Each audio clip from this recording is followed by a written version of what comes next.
अथ श्री मंत्रात्मक श्री मारुति स्तोत्रम्। ओम नमो वायुपुत्राय भीमरूपाय धीमते। नमस्ते रामदूताय कामरूपाय श्रीमते। मोहशोकविनाशाय सीताशोकविनाशिने। भग्नाशोकवनायास्तु दग्धलङ्काय वाग्मिने। गतिर्निर्जितवाताय लक्ष्मणप्राणदाय च। वनौकसां वरिष्ठाय वसिने वनवासिने।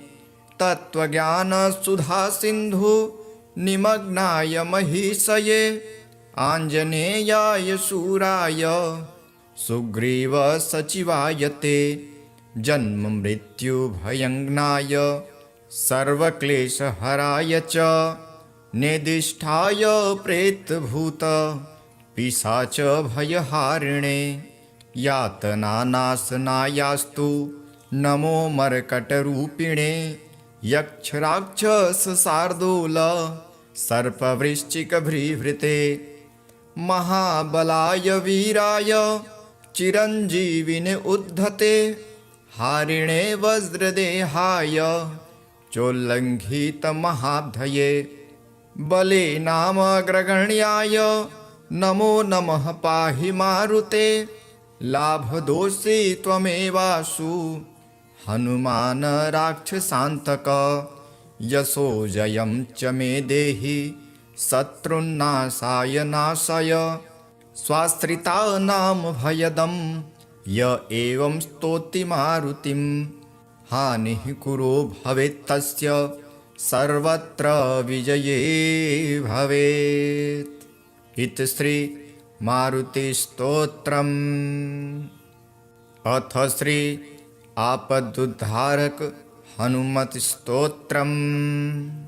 ओम अस्य श्री आपदुद्धारक हनुमत्स्तोत्र महामन्त्रस्य विभीषण ऋषिः हनुमान देवता सर्वापदुद्धारक श्री हनुमत्प्रसादेन मम सर्वापन्निवृत्तर्थे सर्वकार्यानुकूल्य सिद्धर्थे जपे विनियोगः। ध्यानम् वामे करे वैर्भिदं वहन्तं शैलं परे शृङ्गलहारिटङ्कं। दधानमक्षक्षवियज्ञसूत्रं भजे ज्वलत्कुण्डलमाञ्जनेयं। संवीतकौपेन मुदञ्चिताङ्गुली समुज्ज्वलोन्मोञ्जितथोपवीतिनं। सकुण्डलं लम्बिशिखा समावृतं तमाञ्जनेयं शरणं प्रपद्ये। आपन्नाखिललोकार्ति हारिणे श्रीहनुमते। अकस्मादगतोत्पात नाशनाय नमो नमः। सीतावियुक्त श्रीराम शोकदुःखभयापः। तापत्रितयसंहारिन् आञ्जनेय नमोऽस्तुते। आधिव्याधिमहामारी ग्रहपीडापहारिणे।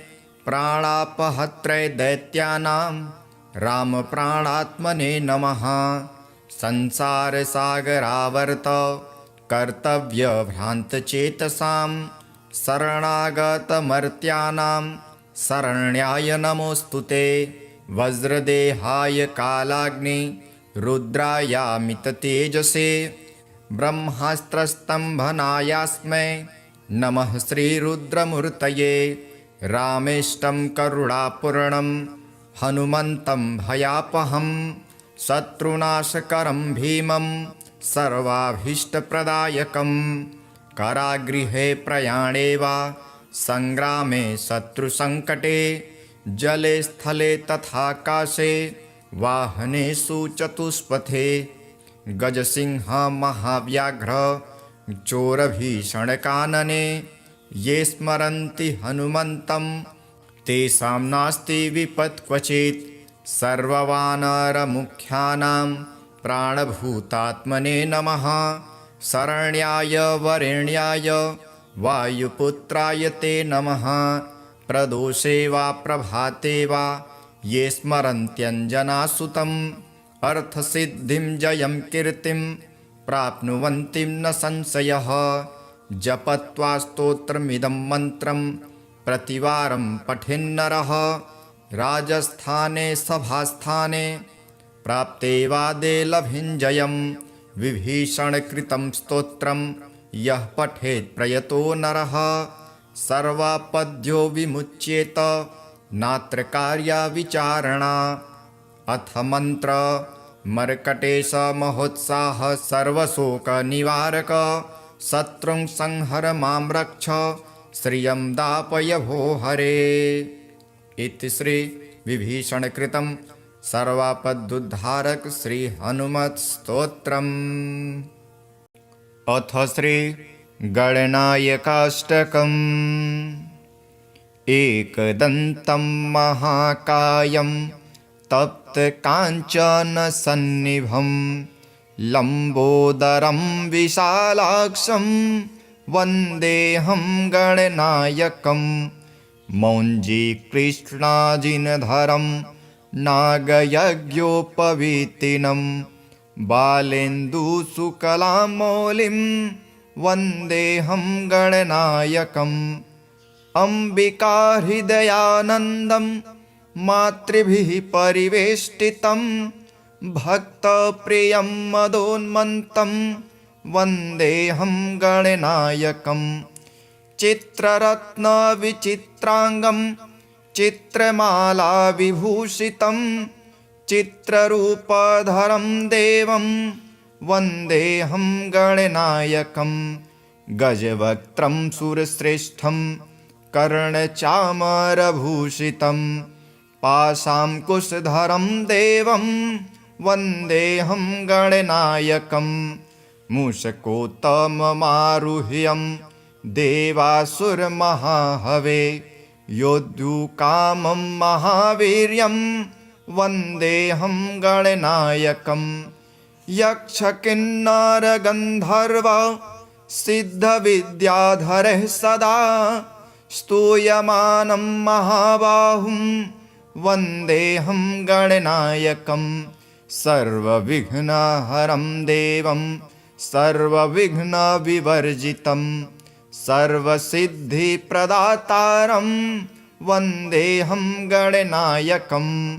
गणाष्टकमिदं पुण्यं यः पठेत् सततं नरः सिद्ध्यन्ति सर्वकार्याणि विद्यावान् धनवान् भवेत्। अथ श्री गणपतिमङ्गलाष्टकम्। गजाननाय गङ्गेय सहजाय सदात्मने गौरीप्रियतनुजाय गणेशायास्तु मङ्गलम्। नागयज्ञोपवीताय नतविघ्नविनाशिने नन्द्यादिगणनाथाय नायकायास्तु मङ्गलम्। ईभवक्त्राय चेन्द्रादिवन्दिताय चिदात्मने ईशानप्रेमपात्राय चेष्टदायास्तु मङ्गलम्। सुमुखाय सुषुण्डाग्ने क्षिप्तामृतघटाय च सुरवृन्दनिसेव्याय सुखदायास्तु मङ्गलम्। चतुर्भुजाय चन्द्रार्ध विलसन्मस्तिकाय च चरणावनतार्नर्थ तारणायास्तु मङ्गलम्। वक्रतुण्डाय वटवे वन्द्याय वरदाय च विरूपाक्षसुतायास्तु विघ्ननाशाय मङ्गलम्। प्रामोदामोदरूपाय सिद्धिविज्ञानरूपिणे प्रकृष्टपापनाशाय फलदायास्तु मङ्गलम्। मङ्गलं गणनाथाय मङ्गलं हरसूनवे मङ्गलं विघ्नराजाय विघ्नहर्त्रेस्तु मङ्गलम्। श्लोकाष्टकमिदं पुण्यं मङ्गलप्रदमातरात् पठितव्यं प्रयत्नेन सर्वविघ्ननिवृत्तये। अथ श्री मंत्रात्मक श्री मारुति स्तोत्रम्। ओम नमो वायुपुत्राय भीमरूपाय धीमते नमस्ते रामदूताय कामरूपाय श्रीमते मोहशोकविनाशाय सीताशोकविनाशिने भग्नाशोकवनायास्तु दग्धलङ्काय वाग्मिने गतिर्निर्जितवाताय लक्ष्मणप्राणदाय च वनौकसां वरिष्ठाय वसिने वनवासिने तत्त्वज्ञानसुधासिन्धु निमग्नाय महीषये आञ्जनेयाय शूराय सुग्रीवसचिवाय ते जन्ममृत्युभयङ्नाय सर्वक्लेशहराय च नेदिष्ठाय प्रेतभूत पिशाचभयहारिणे यातनानाशनायास्तु नमो मर्कटरूपिणे यक्षराक्षसशार्दूल सर्पवृश्चिकभृभृते महाबलाय वीराय चिरञ्जीविने उद्धते हारिणे वज्रदेहाय चोल्लङ्घितमहाब्धये बले नामग्रगण्याय नमो नमः पाहि मारुते लाभदोषी त्वमेवासु हनुमान राक्षसान्तक यशो जयं च मे देहि शत्रुन्नाशाय नाशय स्वाश्रितानां भयदं य एवं स्तोति मारुतिं हानिः कुरो भवेत्तस्य सर्वत्र विजये भवेत्। इति श्री मारुतिस्तोत्रम्। अथ श्री आपदुद्धारक हनुमत्स्तोत्रम्।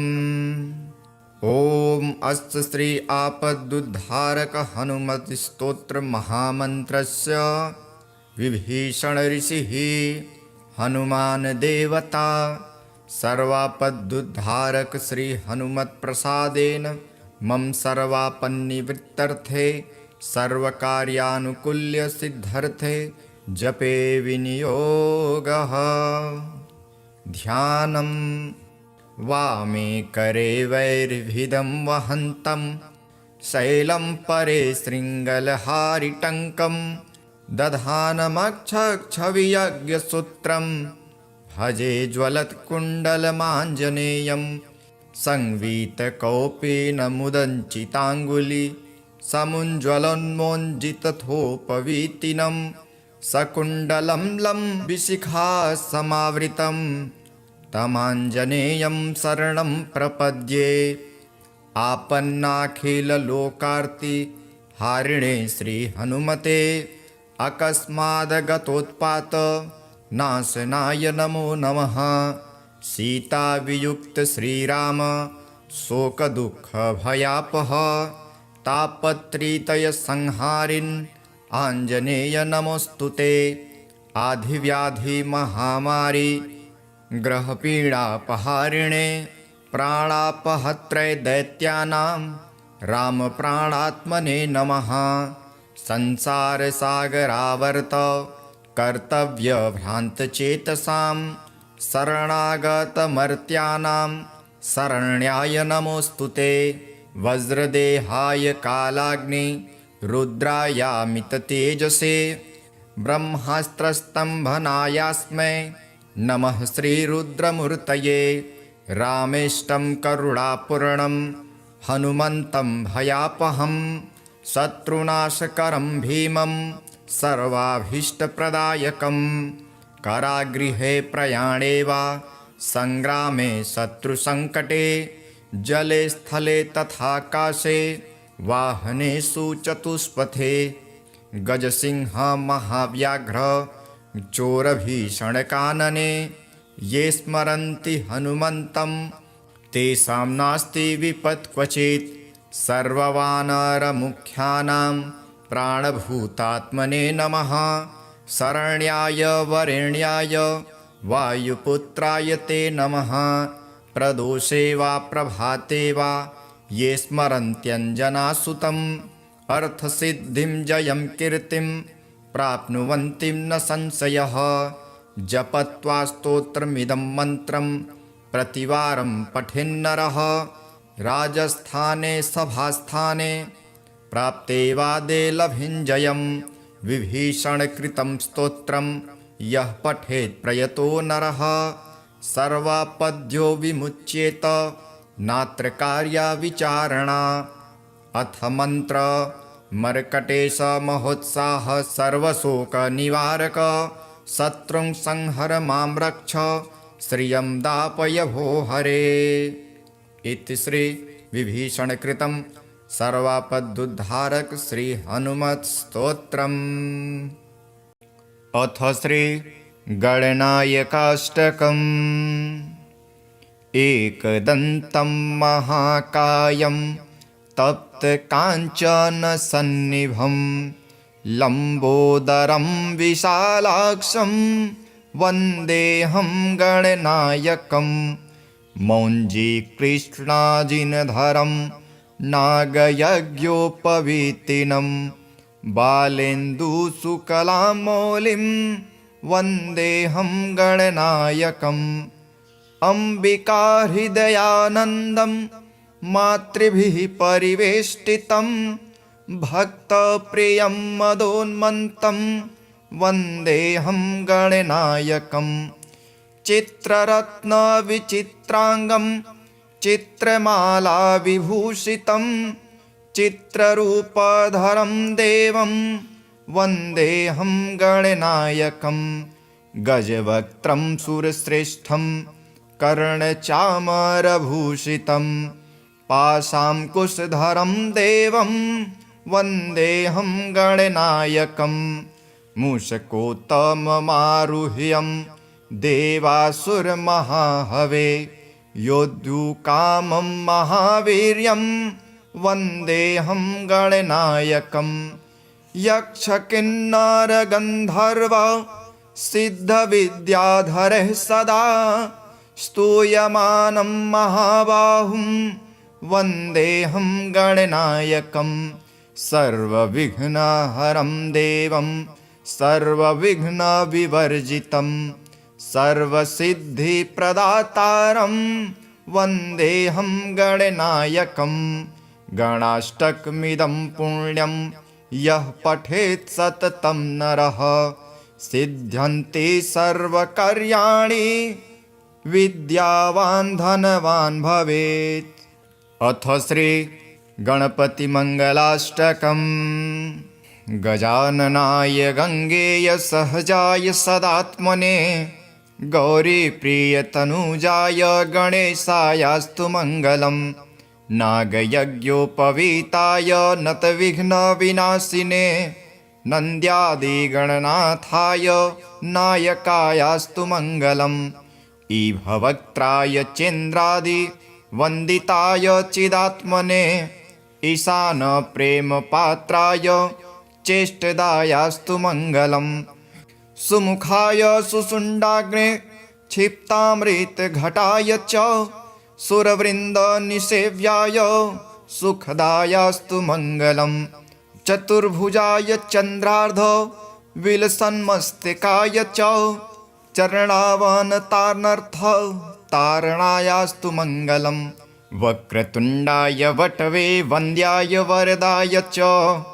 विरूपाक्षसुतायास्तु विघ्ननाशाय मङ्गलम् प्रामोदामोदरूपाय सिद्धिविज्ञानरूपिणे प्रकृष्टपापनाशाय फलदायास्तु मङ्गलम् मङ्गलं गणनाथाय मङ्गलं हरसूनवे मङ्गलं विघ्नराजाय विघ्नहर्त्रेस्तु मङ्गलम् श्लोकाष्टकमिदं पुण्यं मङ्गलप्रदमातरात् पठितव्यं प्रयत्नेन सर्वविघ्ननिवृत्तये।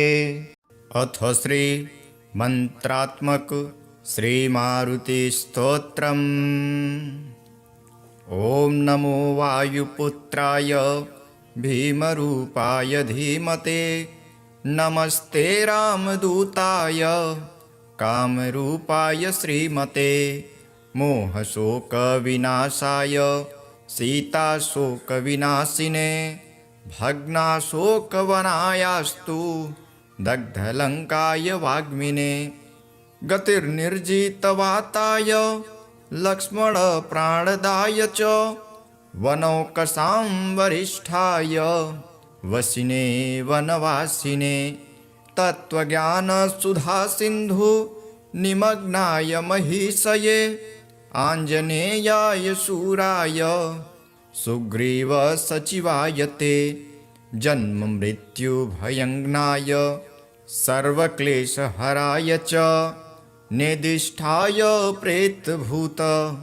पिशाचभयहारिणे यातनानाशनायास्तु नमो मर्कटरूपिणे यक्षराक्षसशार्दूल सर्पवृश्चिकभ्रीभृते महाबलाय वीराय चिरञ्जीविने उद्धते हारिणे वज्रदेहाय चोल्लङ्घितमहाब्धये बले नामग्रगण्याय नमो नमः पाहि मारुते लाभदोषी त्वमेवासु हनुमान राक्षसान्तक यशो जयं च मे देहि शत्रुन्नाशाय नाशय स्वाश्रितानां भयदं य एवं स्तौति मारुतिं हानिः कुरो भवेत्तस्य सर्वत्र विजये भवेत्। इति श्री मारुतिस्तोत्रम्। अथ श्री आपदुद्धारक हनुमत्स्तोत्रम्।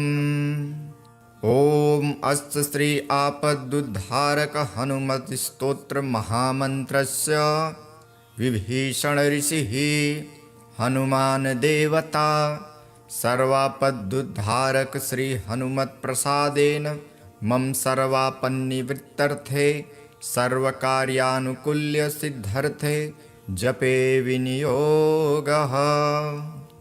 ध्यानं वामे करे वैर्भिदं वहन्तं शैलं परे शृङ्गलहारिटङ्कं दधानमक्षक्षवियज्ञसूत्रं भजे ज्वलत्कुण्डलमाञ्जनेयं संवीतकौपेन मुदञ्चिताङ्गुली समुज्ज्वलोन्मोञ्जितथोपवीतिनं सकुण्डलं लम्बिशिखा समावृतं तमाञ्जनेयं शरणं प्रपद्ये।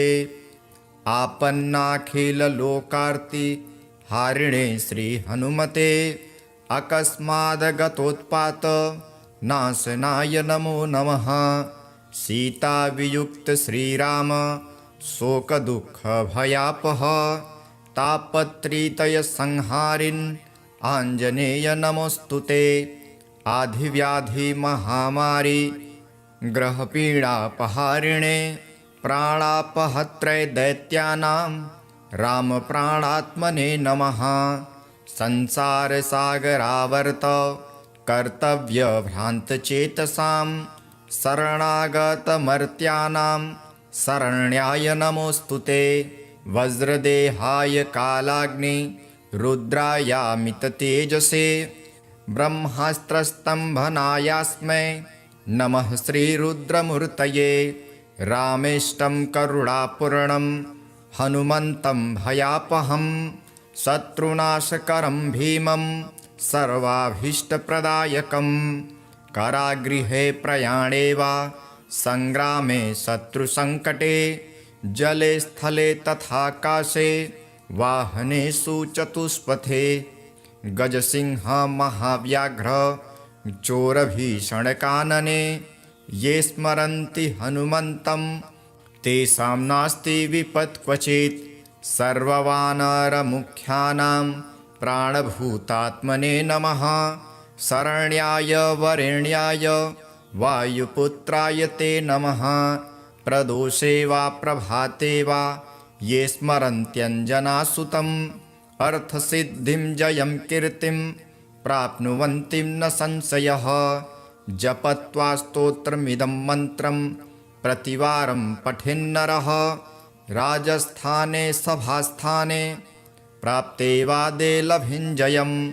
विभीषणकृतं स्तोत्रं यः पठेत् प्रयतो नरः सर्वापद्यो विमुच्येत नात्र कार्या विचारणा। अथ मंत्र मर्कटेश महोत्साह सर्वशोकनिवारक शत्रुं संहर मां रक्ष श्रियं दापय भो हरे। इति श्री विभीषणकृतं सर्वापदुद्धारक श्री हनुमत् स्तोत्रम्। अथ श्री गणनायकाष्टकम्। एकदन्तं महाकायं तप्तकाञ्चनसन्निभं लम्बोदरं विशालाक्षं वन्देऽहं गणनायकं मौञ्जीकृष्णाजिनधरं नागयज्ञोपवीतिनं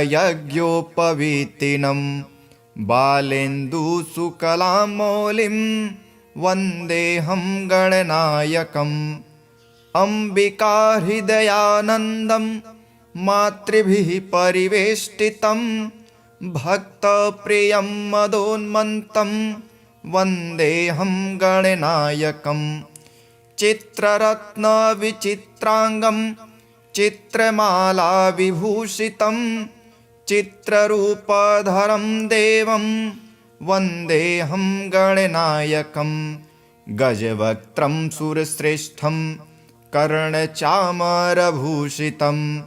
पाशाङ्कुशधरं देवं वन्देऽहं गणनायकम् मूषकोत्तममारुह्यं देवासुरमहाहवे योद्धुकामं महावीर्यं वन्देऽहं गणनायकम् यक्षकिन्नरगन्धर्व सिद्धविद्याधरः सदा स्तूयमानं महाबाहुं वन्देऽहं गणनायकम् सर्वविघ्नहरं देवं सर्वविघ्नविवर्जितं सर्वसिद्धिप्रदातारं वन्देऽहं गणनायकम् गणाष्टकमिदं पुण्यं यः पठेत् सततं नरः सिद्ध्यन्ति सर्वकार्याणि विद्यावान् धनवान् भवेत्।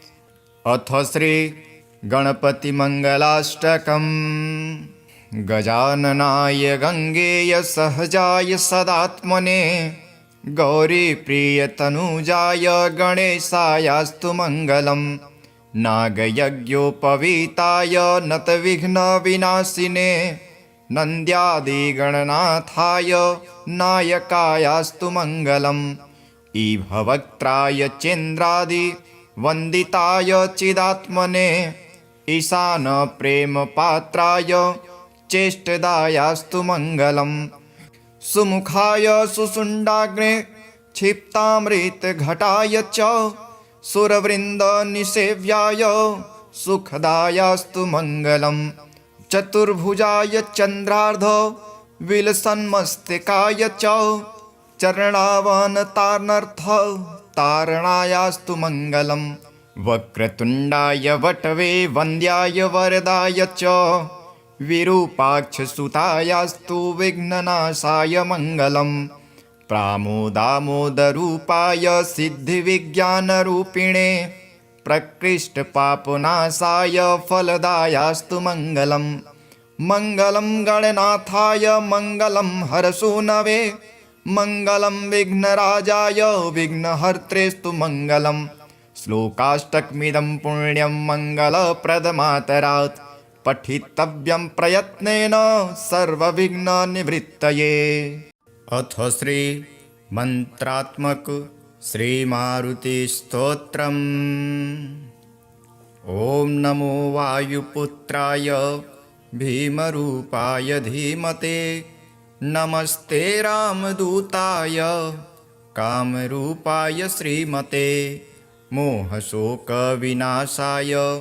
सीताशोकविनाशिने भग्नाशोकवनायास्तु दग्धलङ्काय वाग्मिने गतिर्निर्जितवाताय लक्ष्मणप्राणदाय च वनौकसां वरिष्ठाय वसिने वनवासिने तत्त्वज्ञानसुधासिन्धु निमग्नाय महीषये आञ्जनेयाय शूराय सुग्रीव सचिवायते जन्म मृत्युभयङ्नाय सर्वक्लेशहराय च नेदिष्ठाय प्रेतभूत पिशाच भयहारिणे यातनानाशनायास्तु नमो मर्कटरूपिणे यक्षराक्षसशार्दूल सर्पवृश्चिकभ्रीभृते महाबलाय वीराय चिरञ्जीविने उद्धते हारिणे वज्रदेहाय चोल्लङ्घितमहाब्धये बले नामग्रगण्याय नमो नमः पाहि मारुते लाभदोषी त्वमेवासु हनुमान राक्षसान्तक यशो जयं च मे देहि शत्रुन्नाशाय नाशय स्वाश्रितानां भयदं य एवं स्तोति मारुतिं हानिः कुरो भवेत्तस्य सर्वत्र विजये भवेत्। इति श्री मारुतिस्तोत्रम्। अथ श्री आपदुद्धारक हनुमत्स्तोत्रम्। ओम अस्य श्री आपदुद्धारक हनुमत्स्तोत्र महामन्त्रस्य विभीषण ऋषिः हनुमान देवता सर्वापदुद्धारक श्री हनुमत्प्रसादेन मम सर्वापन्निवृत्तर्थे सर्वकार्यानुकूल्य सिद्धर्थे जपे विनियोगः। ध्यानम् वामे करे वैर्भिदं वहन्तं शैलं परे शृङ्गलहारिटङ्कं दधानमक्षक्षवियज्ञसूत्रं भजे ज्वलत्कुण्डलमाञ्जनेयं संवीतकौपेन मुदञ्चिताङ्गुली समुज्ज्वलोन्मोञ्जितथोपवीतिनं सकुण्डलं लम्बिशिखा समावृतं तमाञ्जनेयं शरणं प्रपद्ये। आपन्नाखिललोकार्ति हारिणे श्रीहनुमते अकस्मादगतोत्पात नाशनाय नमो नमः। सीतावियुक्त श्रीराम शोकदुःखभयापः तापत्रितयसंहारिन् आञ्जनेय नमोऽस्तुते। आधिव्याधिमहामारी ग्रहपीडापहारिणे प्राणापहत्रे दैत्यानां रामप्राणात्मने नमः। संसारसागरावर्त कर्तव्यभ्रान्तचेतसां शरणागतमर्त्यानां शरण्याय नमोऽस्तुते। वज्रदेहाय कालाग्नि रुद्रायामिततेजसे ब्रह्मास्त्रस्तम्भनायास्मै नमः श्रीरुद्रमूर्तये। रामेष्टं करुणापूर्णं हनुमन्तं भयापहं शत्रुनाशकरं भीमं सर्वाभीष्टप्रदायकं कारागृहे प्रयाणे वा संग्रामे शत्रुसङ्कटे जले स्थले तथाकाशे वाहनेषु चतुष्पथे गजसिंह महाव्याघ्र चोरभीषणकानने ये स्मरन्ति हनुमन्तं तेषां नास्ति विपत् क्वचित्। सर्ववानरमुख्यानां प्राणभूतात्मने नमः। शरण्याय वरेण्याय वायुपुत्राय ते नमः। प्रदोषे वा प्रभाते वा ये स्मरन्त्यञ्जनासुतम् अर्थसिद्धिं जयं कीर्तिं प्राप्नुवन्ति न संशयः। जपत्वा स्तोत्रमिदं मन्त्रं प्रतिवारं पठेन्नरः राजस्थाने सभास्थाने प्राप्ते वादे लभिञ्जयं। विभीषणकृतं स्तोत्रं यः पठेत् प्रयतो नरः सर्वापद्यो विमुच्येत नात्र कार्या विचारणा। अथ मन्त्र मर्कटेश महोत्साह सर्वशोकनिवारक शत्रुं संहर मां रक्ष श्रियं दापय भो हरे। इति श्री विभीषणकृतं सर्वापदुद्धारक श्री हनुमत् स्तोत्रम्। अथ श्री गणनायकाष्टकम्। एकदन्तं महाकायं तप्तकाञ्चनसन्निभं लम्बोदरं विशालाक्षं वन्देऽहं गणनायकं। मौञ्जीकृष्णाजिनधरं नागयज्ञोपवीतिनं बालेन्दुशुकलामौलिं वन्देऽहं गणनायकम्। अम्बिकाहृदयानन्दं मातृभिः परिवेष्टितं भक्तप्रियं मदोन्मन्तं वन्देऽहं गणनायकम्। चित्ररत्नविचित्राङ्गं चित्रमालाविभूषितं चित्ररूपधरं देवं वन्देऽहं गणनायकम्। गजवक्त्रं सुरश्रेष्ठं कर्णचामरभूषितं पाशाङ्कुशधरं देवं वन्देऽहं गणनायकम्। मूषकोत्तममारुह्यं देवासुरमहाहवे योद्धुकामं महावीर्यं वन्देऽहं गणनायकम्। यक्षकिन्नरगन्धर्व सिद्धविद्याधरः सदा स्तूयमानं महाबाहुं वन्देऽहं गणनायकम्। सर्वविघ्नहरं देवं सर्वविघ्नविवर्जितं सर्वसिद्धिप्रदातारं वन्देऽहं गणनायकम्। गणाष्टकमिदं पुण्यं यः पठेत् सततं नरः सिद्ध्यन्ति सर्वकार्याणि विद्यावान् धनवान् भवेत्। अथ श्री गणपतिमङ्गलाष्टकम्। गजाननाय गङ्गेय सहजाय सदात्मने गौरीप्रियतनुजाय गणेशायास्तु मङ्गलम्। नागयज्ञोपवीताय नतविघ्नविनाशिने नन्द्यादिगणनाथाय नायकायास्तु मङ्गलम्। ईभवक्त्राय चेन्द्रादिवन्दिताय चिदात्मने ईशानप्रेमपात्राय चेष्टदायास्तु मङ्गलम्। सुमुखाय सुषुण्डाग्ने क्षिप्तामृतघटाय च सुरवृन्दनिसेव्याय सुखदायास्तु मङ्गलम्। चतुर्भुजाय चन्द्रार्ध विलसन्मस्तिकाय च चरणावनतार्नर्थ तारणायास्तु मङ्गलम्। वक्रतुण्डाय वटवे वन्द्याय वरदाय च विरूपाक्षसुतायास्तु विघ्ननाशाय मङ्गलम्। प्रामोदामोदरूपाय सिद्धिविज्ञानरूपिणे प्रकृष्टपापनाशाय फलदायास्तु मङ्गलम्। मङ्गलं गणनाथाय मङ्गलं हरसूनवे मङ्गलं विघ्नराजाय विघ्नहर्त्रेस्तु मङ्गलम्। श्लोकाष्टकमिदं पुण्यं मङ्गलप्रदमातरात् पठितव्यं प्रयत्नेन सर्वविघ्ननिवृत्तये। अथ श्री मंत्रात्मक श्री मारुति स्तोत्रम्।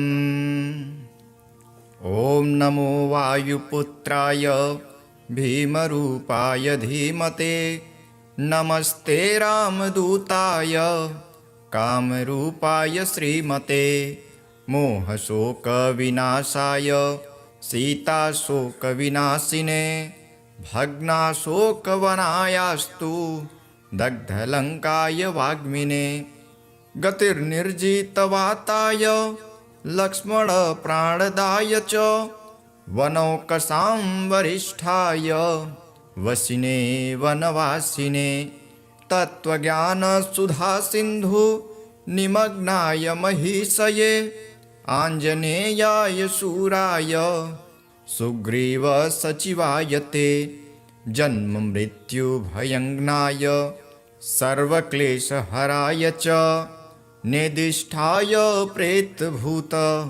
पिशाचभयहारिणे यातनानाशनायास्तु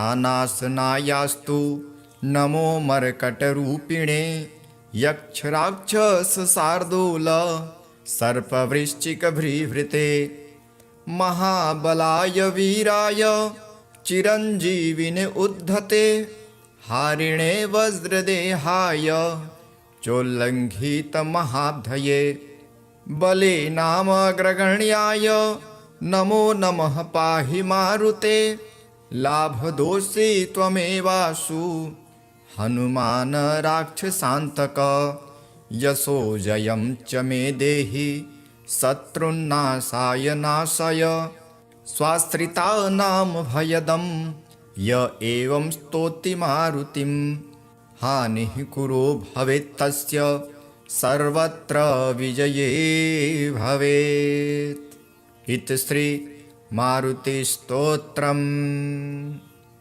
अथ श्री आपदुद्धारक हनुमत स्तोत्रम्।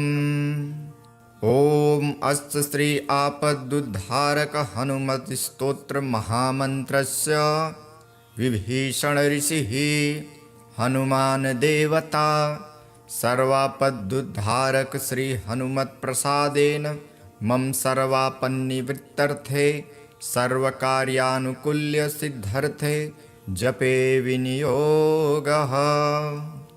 ध्यानं वामे करे वैर्भिदं वहन्तं शैलं परे शृङ्गलहारिटङ्कं दधानमक्षक्षवियज्ञसूत्रं भजे ज्वलत्कुण्डलमाञ्जनेयं संवीतकौपेन मुदञ्चिताङ्गुली समुज्ज्वलोन्मोञ्जितथोपवीतिनं सकुण्डलं लम्बिशिखा समावृतं तमाञ्जनेयं शरणं प्रपद्ये।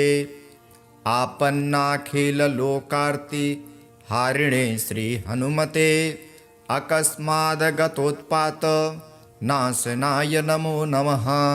सीतावियुक्त श्रीराम शोकदुःखभयापः तापत्रितयसंहारिन् आञ्जनेय नमोऽस्तुते। आधिव्याधिमहामारी ग्रहपीडापहारिणे प्राणापहत्रे दैत्यानां रामप्राणात्मने नमः। संसारसागरावर्त कर्तव्यभ्रान्तचेतसां शरणागतमर्त्यानां शरण्याय नमोऽस्तुते। वज्रदेहाय कालाग्नि रुद्रायामिततेजसे ब्रह्मास्त्रस्तम्भनायास्मै नमः श्रीरुद्रमूर्तये।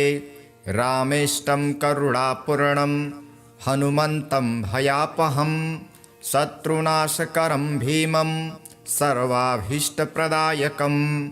कारागृहे प्रयाणे वा संग्रामे शत्रुसङ्कटे जले स्थले तथाकाशे वाहनेषु चतुष्पथे गजसिंह महाव्याघ्र चोरभीषणकानने ये स्मरन्ति हनुमन्तं तेषां नास्ति विपत् क्वचित्। सर्ववानरमुख्यानां प्राणभूतात्मने नमः। शरण्याय वरेण्याय वायुपुत्राय ते नमः। प्रदोषे वा प्रभाते वा ये स्मरन्त्यञ्जनासुतम् अर्थसिद्धिं जयं कीर्तिं प्राप्नुवन्ति न संशयः। जपत्वा स्तोत्रमिदं मन्त्रं प्रतिवारं पठेन्नरः राजस्थाने सभास्थाने प्राप्ते वादे लभिञ्जयं। विभीषणकृतं स्तोत्रं यः पठेत् प्रयतो नरः सर्वापद्यो विमुच्येत नात्र कार्या विचारणा। अथ मंत्र मर्कटेश महोत्साह सर्वशोकनिवारक शत्रुं संहर मां रक्ष श्रियं दापय भो हरे। इति श्री विभीषणकृतं सर्वापदुद्धारक श्री हनुमत स्तोत्रम्। अथ श्री गणनायकाष्टकम्। एकदन्तं महाकायं तप्तकाञ्चनसन्निभं लम्बोदरं विशालाक्षं वन्देऽहं गणनायकं मौञ्जी कृष्णाजिनधरं नागयज्ञोपवीतिनं बालेन्दुशुकलामौलिं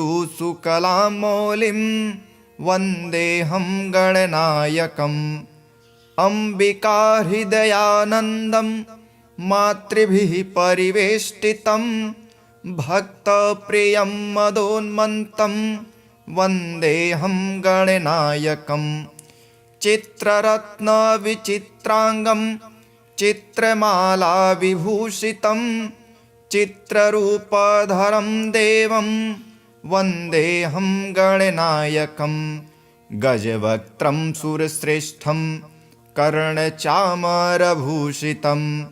पाशाङ्कुशधरं देवं वन्देऽहं गणनायकम् मूषकोत्तममारुह्यं देवासुरमहाहवे योद्धुकामं महावीर्यं वन्देऽहं गणनायकम् यक्षकिन्नरगन्धर्व सिद्धविद्याधरः सदा स्तूयमानं महाबाहुं वन्देऽहं गणनायकम् सर्वविघ्नहरं देवं सर्वविघ्नविवर्जितं सर्वसिद्धिप्रदातारं वन्देऽहं गणनायकम् गणाष्टकमिदं पुण्यं यः पठेत् सततं नरः सिद्ध्यन्ति सर्वकार्याणि विद्यावान् धनवान् भवेत्। अथ श्री गणपतिमङ्गलाष्टकम्। गजाननाय गङ्गेय सहजाय सदात्मने गौरीप्रियतनुजाय गणेशायास्तु मङ्गलम् नागयज्ञोपवीताय नतविघ्नविनाशिने नन्द्यादिगणनाथाय नायकायास्तु मङ्गलम् ईभवक्त्राय चेन्द्रादिवन्दिताय चिदात्मने ईशानप्रेमपात्राय चेष्टदायास्तु मङ्गलम् सुमुखाय सुषुण्डाग्ने क्षिप्तामृतघटाय च सुरवृन्दनिसेव्याय सुखदायास्तु मङ्गलम् चतुर्भुजाय चन्द्रार्ध विलसन्मस्तिकाय च चरणावनतारणार्थ तारणायास्तु मङ्गलम् वक्रतुण्डाय वटवे वन्द्याय वरदाय च विरूपाक्षसुतायास्तु विघ्ननाशाय मङ्गलम् प्रामोदामोदरूपाय सिद्धिविज्ञानरूपिणे प्रकृष्टपापनाशाय फलदायास्तु मङ्गलम् मङ्गलं गणनाथाय मङ्गलं हरसूनवे मङ्गलं विघ्नराजाय विघ्नहर्त्रेस्तु मङ्गलम् श्लोकाष्टकमिदं पुण्यं मङ्गलप्रदमातरात् पठितव्यं प्रयत्नेन सर्वविघ्ननिवृत्तये।